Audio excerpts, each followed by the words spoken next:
स्तरीय पंचायत चुनाव के दूसरे चरण के लिए आज नामांकन की सीमा खत्म हो गई। दूसरे चरण में कुल 20 जिलों में पंचायत चुनाव के लिए मतदान होना है। हम आपको 3 जिले वाराणसी, ललितपुर और इटावा की तस्वीरें दिखा रहे हैं, जहां बड़ी संख्या में पंचायत चुनाव के अलग अलग पदों के लिए प्रत्याशियों ने अपने नामांकन को दाखिल किया। और अब आपको 9 और 10 अप्रैल को नामांकन पत्रों की जांच की जाएगी, जबकि 11 अप्रैल को नाम वापसी के लिए दिन होगा और 19 अप्रैल को दूसरे चरण के लिए वोट डाले जाएंगे। दूसरे चरण में आखिरी दिन नामांकन का कैसा रहा, ये तस्वीरों से देखिए, अंदाजा लगाइए। गहमा गहमी रही। वाराणसी, ललितपुर, इटावा की तस्वीरें आपकी टीवी स्क्रीन पर। प्रत्याशियों के अंदर जोश नामांकन पर्चा भरने का, और ये आखिरी दिन समय रहते पहुंचकर नामांकन कराते नजर आए तमाम प्रत्याशी। हालांकि पिछली बार तो कई बार कोरोना के नियमों का उल्लंघन करते नजर आए, और यहां भी देखिए इन तस्वीरों में कई जगह पर मास्क नदारद तो दिख रहा है। वाराणसी, ललितपुर, इटावा की ये 3 तस्वीरें, जहां नामांकन का आखिरी दिन तमाम प्रत्याशी विभिन्न पदों के लिए अपने नामांकन भरते नजर आए। तो चलिए रुक करते हैं हमारे सहयोगी बनारस से नीतीश का, उनसे जानकारी लेते हैं कि वहां सब कुछ कैसा रहा। नीतीश, बताइए कि कैसा रहा माहौल कोरोना के साए में नामांकन का ये आखिरी दिन था। लता, अगर बात करें तो आज का दिन गहमा गहमी का दिन था। हर प्रत्याशी जल्दी से जल्दी अपना नामांकन दाखिल करना चाह रहा था, और इसी को चलते अगर बात करें तो जो यहाँ के 8 ब्लॉक हैं वहां पर जबरदस्त भीड़ देखने को मिली। एक बात और बता दूं आपको कि जो बनारस के साथ आजमगढ़ में भी दूसरे चरण में चुनाव होना है, और आजमगढ़ में भी आज नामांकन हुआ, और उसी गहमा गहमी के बीच आज नामांकन दाखिल किया प्रत्याशियों ने। और इस बार के चुनाव में आजमगढ़ में खास देखने को ये बात आने वाली है कि सास बहू भी मैदान में है, और इसके साथ ही कुछ फिल्मी कलाकार, भोजपुरी कलाकार भी यहाँ इस बार चुनावी मैदान में अपनी ताल ठोक रहे हैं। और रही बात बनारस की, तो बनारस में जो 8 ब्लॉकों पर नामांकन हुआ है, उस पूरे नामांकन के दौरान एक सबसे अजीब सी तस्वीर सामने आई। वो तस्वीर थी कहीं ना कहीं कोरोना की गाइडलाइन का उल्लंघन करते हुए जो प्रत्याशी हैं और जो उनके साथ के जो लोग वहां पर पहुंचे हुए थे, सभी कोरोना की गाइडलाइन का उल्लंघन करते हुए देखे गए। खिड़कियों में कहीं भी सोशल डिस्टेंसिंग नहीं दिखाई दी, कई लोग बिना मास्क के दिखाई दिए। और इसके साथ ही आपको बता दूं, जो सुरक्षा कर्मी जो वहां पर जहां पर नामांकन केंद्र था, जो सुरक्षा कर्मी वहां पर पहुंचे थे, वो भी बिना मास्क के दिखाई दिए। जो सैनिटाइजर की डिब्बी थी और उसके साथ ही जो थर्मल स्क्रीनिंग की जांच करने वाले जो यंत्र हैं, वो बेसुध पड़े हुए दिखाई दिए। यानी वो खुद पुकार रहे थे कि आकर मुझे कोई प्रयोग कर ले, लेकिन कोई भी प्रयोग करता हुआ नहीं दिखाई दिया। ऐसे में कहीं ना कहीं बड़ा सवाल ये उठता है कि एक तरफ प्रशासन कोरोना की गाइडलाइन का उल्लंघन करने वालों पर कार्रवाई करने की बात करता है, और दूसरी ओर जहां पर नामांकन हो रहा होता है वहां पर अनदेखी डीएम को भी आदेश सीधे सीएम की ओर से कि आप आदेश दीजिए और अब नजर डालिए। ऐसे में कोई इसके ऊपर भी देख रेख करने वाला कोई नहीं था, जहां पर बताइए खुद सुरक्षा कर्मी बिना मास्क के, सैनिटाइजर के डब्बे खाली।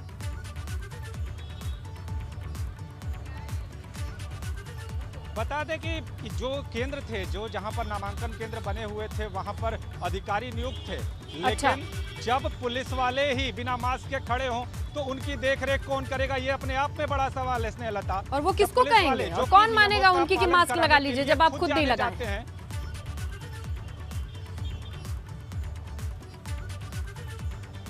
जी स्नेहलता, पुलिस वाले बिना मास्क के, प्रत्याशी बिना मास्क के, उनके समर्थक बिना मास्क के, और पूरा नामांकन स्थल अगर बात करें तो सोशल डिस्टेंसिंग का कहीं ना कहीं बड़े पैमाने पर उल्लंघन करता हुआ दिखाई दिया।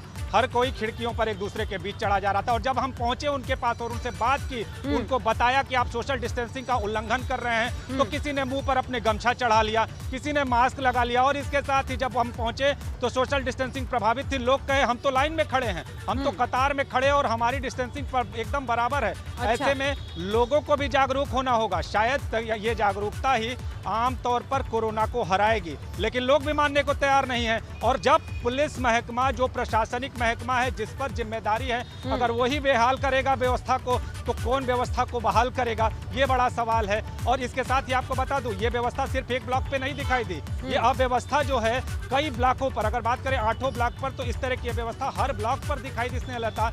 और अब ये देखना होगा कि आने वाला जो चुनाव है, जब प्रत्याशी गांव-गांव जाएंगे, वोट मांगने के लिए जाएंगे, तो क्या वो सोशल डिस्टेंसिंग को फॉलो करते हैं या प्रभावित होती है, ये भी एक बड़ा सवाल होगा। और इसके साथ ही क्या प्रशासन उन पर भी नजर बना पाएगा या वहां भी प्रशासन बिल्कुल नीतीश, इनसे अब यही सवाल पूछना होगा कि लॉकडाउन लगा दे तो चलेगा क्या? क्या चाहते हैं, लॉकडाउन लग जाए तब डरेंगे, या फिर अपने स्वास्थ्य की चिंता करते होते तो शायद ये सब नहीं करते। लेकिन देखते हैं आने वाले वक्त में क्या ही कुछ होता है। अभी तो ये नामांकन का नजारा था, आगे प्रचार के लिए कौन कौन से नियम बनेंगे और टूटेंगे, इस पर भी हमारी नजर रहेगी। नीतीश, आपका बहरहाल शुक्रिया तमाम जानकारी के लिए। आइए अब चलिए नजर डाल लेते हैं उन जिलों पर जहां दूसरे चरण में चुनाव होने हैं। त्रिस्तरीय पंचायत चुनाव के दूसरे चरण में कुल 20 जिलों में चुनाव होने हैं, जिनमें जो आते हैं मुजफ्फरनगर, बागपत, गौतम बुद्ध नगर, बिजनौर, अमरोहा, बदायूं, एटा, मैनपुरी, कन्नौज, इटावा, ललितपुर, चित्रकूट, प्रतापगढ़, लखनऊ, लखीमपुर खीरी, सुल्तानपुर, गोंडा, महाराजगंज, वाराणसी और आजमगढ़। यहां 19 अप्रैल को मतदान होना है और इसी के तहत आज नामांकन का आखिरी दिन था।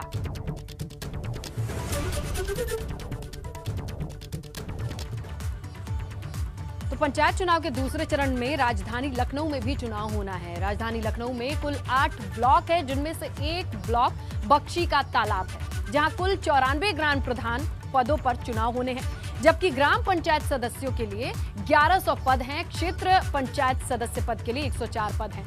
बख्शी का तालाब ब्लॉक में इस बार बड़ी संख्या में देखा जा रहा है कि युवा उम्मीदवार मैदान में उतरे हैं। राजधानी लखनऊ समेत प्रदेश के 20 जिलों में पंचायत के चुनाव दूसरे चरण में होने हैं और आज इन सभी जिलों में नामांकन की आखिरी तारीख है। हम लखनऊ में जो बख्शी का तालाब ब्लॉक है वहां पर मौजूद है। यहां पर ग्राम प्रधान के कुल 94 पद हैं, जबकि ग्राम पंचायत सदस्य के 1100 से ज़्यादा पद हैं। और अगर क्षेत्र पंचायत सदस्य की बात करें तो तकरीबन 104 पद वो इस ब्लॉक में आते हैं। जो नेताजी के ज्ञान का टेस्ट लिया, हमारे टेस्ट मीटर में ज़्यादातर लोग तो सवालों का जवाब नहीं दे पाए। कुछ लोगों ने ज़रूर जवाब भी दिया सवालों का, ये भी बताया कि भूमिका क्या है पंचायत चुनाव की। लेकिन जैसा कई सारे कैंडिडेट कह रहे हैं कि वो पढ़े लिखे नहीं हैं, वो केवल चुनाव लड़ रहे हैं क्योंकि ऐसा उनके यहाँ या तो जाति समीकरण बना है या फिर वो सीट रिजर्व हो गई है। बहुत सारे जो उम्मीदवार हैं वो यही दलील देते नज़र आ रहे हैं। लेकिन ये महत्वपूर्ण है कि जब आप किसी चुनाव में जा रहे हैं तो कम से कम उसके बारे में जानिए। बेहद महत्वपूर्ण है क्योंकि जब आप इन चीज़ों को नहीं जानेंगे तो आगे अपने क्षेत्र का, अपने गांव का विकास कैसे कर पाएंगे। कैमरा से जीतन के साथ अनुभव शुक्ला, IP गंगा, लखनऊ। और उत्तर प्रदेश में हो रहे त्रिस्तरीय पंचायत चुनाव में अगर किसी जिले की सबसे ज्यादा चर्चा है तो वो जौनपुर है, जहां कई महिला जिला पंचायत सदस्य के लिए चुनाव मैदान में हैं और सभी महिला प्रत्याशी खूब सुर्खियां बटोर रही हैं। इन्हीं में से एक है समाजवादी पार्टी की प्रत्याशी उर्वशी यादव।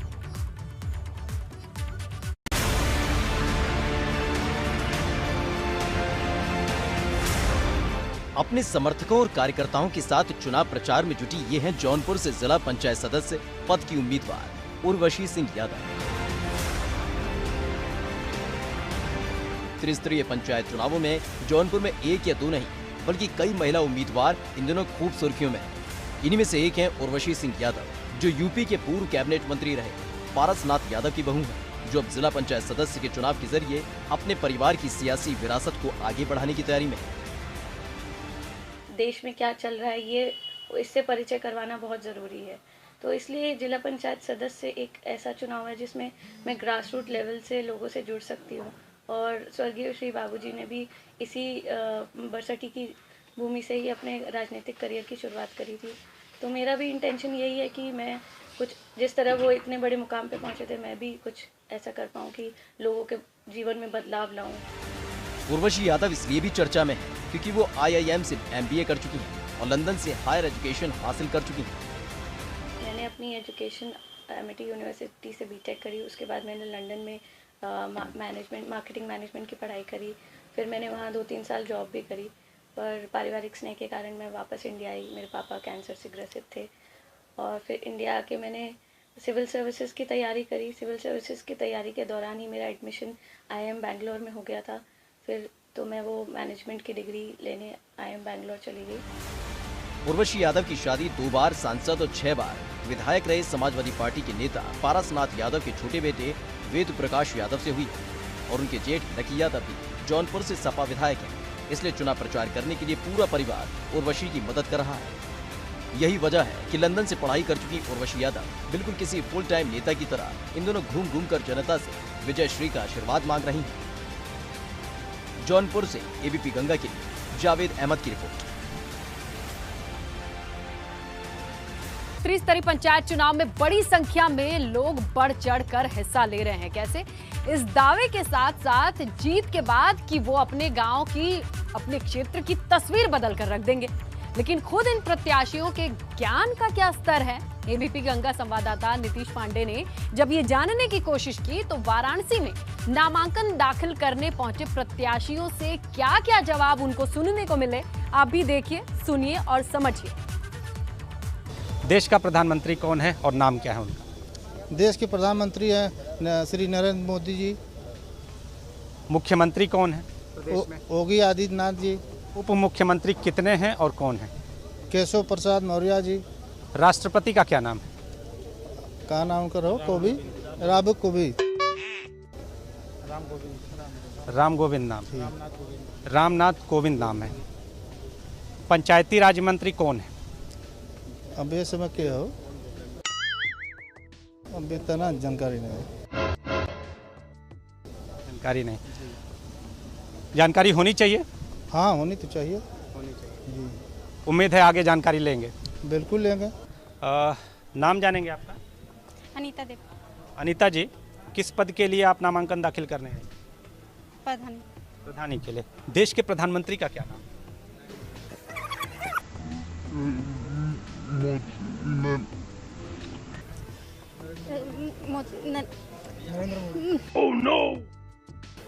नरेंद्र मोदी। पूरा नाम मोदी बोल रहे थे ना जी। यूपी के मुख्यमंत्री का क्या नाम? नहीं हमको डर लग रहा है। नहीं बोला माननीय श्री योगी आदित्यनाथ। नहीं हमको डर लग रहा है। नहीं बोला माननीय श्री योगी आदित्यनाथ। आप जी, आप इनके प्रतिनिधि के तौर पे यहाँ पे आए हैं। मैं इनका पति हूँ। अच्छा, राष्ट्रपति का क्या नाम है? यूपी के मुख्यमंत्री कौन है? योगी जी। पूरा नाम क्या है? आदित्य योगी, आदित्य नारायण योगी। जो पंचायती राज की जो व्यवस्था है, पंचायती राज मंत्री कौन है? अच्छा, आप चुनाव लड़ रही हैं पंचायत का, किस पंचायत से लड़? आपको कुछ देश के बारे में पता है? कुछ पता है? देश के प्रधानमंत्री का नाम जानती हैं? नरेंद्र मोदी। उत्तर प्रदेश के मुख्यमंत्री का नाम? आदित्य योगी ना। आदित्य योगी नाथ। राष्ट्रपति का क्या नाम है?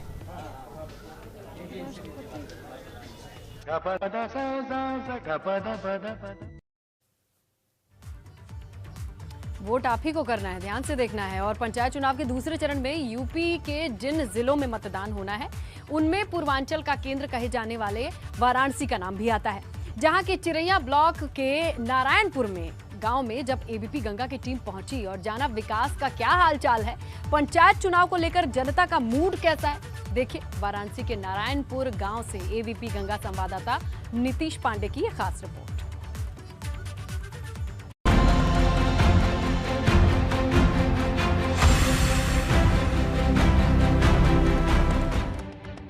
ये है वाराणसी जिले के चिरई गांव ब्लॉक का नारायणपुर गांव, जहां त्रिस्तरीय पंचायत चुनाव के दूसरे चरण में चुनाव होना है। ऐसे में ABP गंगा की टीम पहुंची नारायणपुर गांव में विकास की हकीकत की पड़ताल करने और चुनावी सरगर्मी के बीच जनता का मिजाज भांपने। इस वक्त हम चिरई गांव ब्लॉक के नारायणपुर गांव में मौजूद हैं। लगभग 7000 वोटर हैं और बड़ी ग्राम सभा है, लेकिन समस्या आप देखिए, इस गांव में ये रोड है और ये रोड सिर्फ एक नमूना है। अभी भी गांव में तमाम तरह की समस्याएं हैं जिससे यहाँ की जनता दो चार होती है। समस्याओं से निदान नहीं मिला, लोग परेशान हाल हैं। लेकिन इस बार क्या सोच रहे हैं ये गांव की आम जनता से जानते हैं। नाम जानेंगे आपका? मेरा नाम सुनील कुमार चौबे है। पिछले 20 सालों से ये रोड नहीं बनाई गई है और 20 साल से हम लोग परेशान हैं। यहाँ के मंत्री विधायक सबको लखनऊ तक जाके हम लोग इसके लिए ज्ञापन दिया, लेकिन कोई सुनवाई नहीं है। कहते हैं कि सड़कों के जरिए ही विकास गांव-गांव तक पहुंचता है, लेकिन आज तक इस गांव में सड़कें बदहाल ही पड़ी हुई हैं। लोगों का कहना है कि करीब 20 साल से इस गांव की सड़कों का यही हाल है। नारायणपुर गांव की आबादी 14,000 है, इसके बावजूद भी आज तक इस गांव में फैली जन समस्याओं का हल नहीं निकल पाया है। यहां तक कि गांव में शौचालय जैसी मूलभूत सुविधाओं का भी अभाव है, जिसके लिए गांव के लोग पहले के ग्राम प्रधानों के अलावा मौजूदा ग्राम प्रधान तक को जिम्मेदार मानते हैं। शौचालय की यही व्यवस्था है कि कितने लोगों को तो इसी जहाँ आप खड़े हैं यहाँ पर खुद नहीं दिया है ग्राम प्रधान। गांव में जो किया है वो दोयम दर्जे का जो है दिया है, दोयम दर्जे का जो है शौचालय बनवाया है। देखिए, कहीं ना कहीं ग्राम प्रधान और अधिकारियों की मिलीभगत की वजह से ये काम नहीं हो पाया यहाँ पे, क्योंकि जब भी हम लोग अधिकारियों प्रधान के पास गए तो प्रधान ने कहा कि नहीं, यहाँ शासन स्तर से ये काम ऐसे रुका हुआ, हम लोग कार्य योजना बना के भेज दिए हैं, अब हो जाएगा, कल हो जाएगा। लेकिन जब अधिकारियों ने संपर्क किए तो उन्होंने कहा कि हमारे पास बजट नहीं है। तमाम तरह की जो है बातें कही हम लोगों से। हालांकि गांव के लोगों का कहना है कि यहाँ विकास कार्यों की नींव तो पड़ जाती है, लेकिन काम अपनी मंजिल तक नहीं पहुँच पाता, जिसकी तस्दीक करते हैं गांव में आधे अधूरे पड़े विकास कार्य। इसीलिए नारायणपुर गांव के लोग इस बार के चुनाव में खुलकर परिवर्तन की बात करने से भी गुरेज नहीं कर रहे हैं। तो समस्या बड़ी है, सड़क की समस्या इस पूरे गांव में बड़ी है और अब ये देखना होगा कि आने वाला जो प्रधान है, आने वाला जो पंचायत का नेता है, क्या इन समस्याओं को दूर कर पाएगा या समस्याएं यूं ही बनी रहेंगी। कैमरामैन विशेष के साथ नीतीश कुमार पांडे, एबीपी गंगा, वाराणसी।